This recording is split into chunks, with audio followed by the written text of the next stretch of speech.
without a guardian who knows them, without an adult who understands them, forced into backlogged courts, forced to sit in cold, crowded holding cells for days, with no beds or showers, where they can only wait and hope and pray that someone will somehow find them. Oh, angels who come from a place beyond all borders, sovereign beyond all sovereigns, please don't let them be forgotten. This is our prayer. Let's say amen. Amen. Shalom Aleichem, peace to you, angels of the Most High.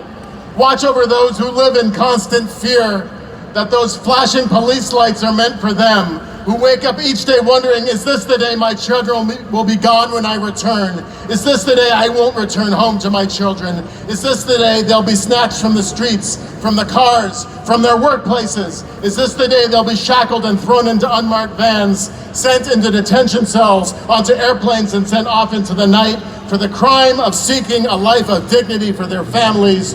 Oh, angels who come from a place beyond all borders, sovereign beyond all sovereigns, please watch over them. This is our prayer. Let's say amen. Amen.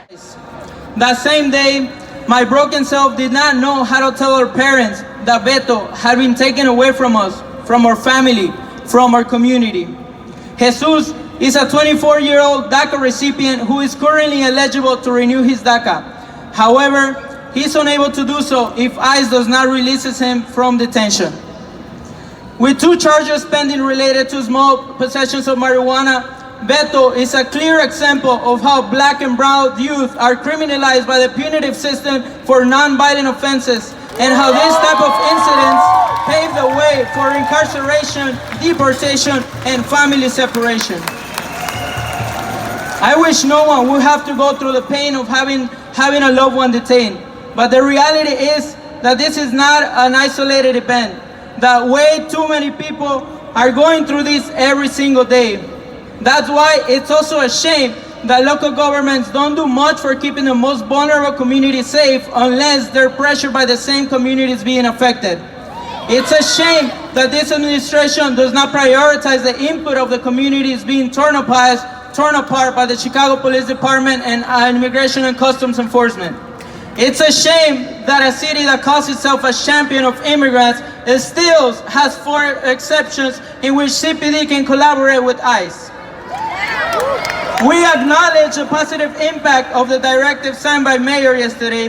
However, we want to emphasize that none of that would have happened without the constant pressure of grassroots and community organizations.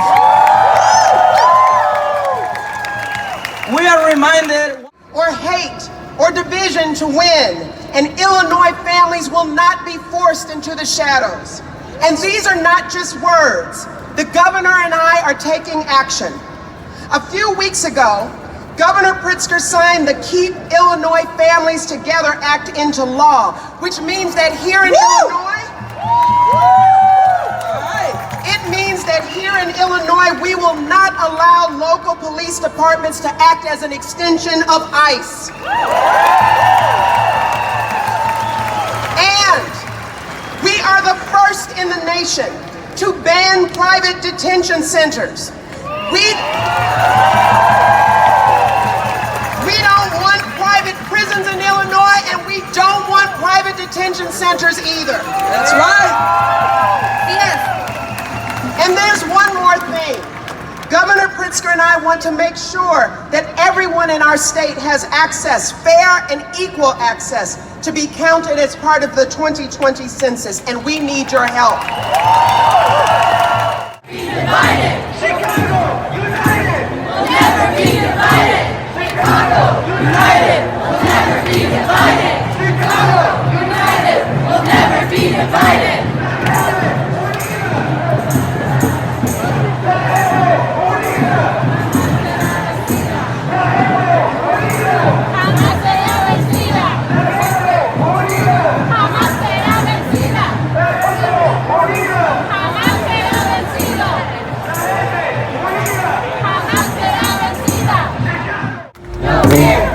Immigrants are welcome here, no hate, no fear. Immigrants are welcome here, no hate, no fear. Immigrants are welcome here, no hate, no fear.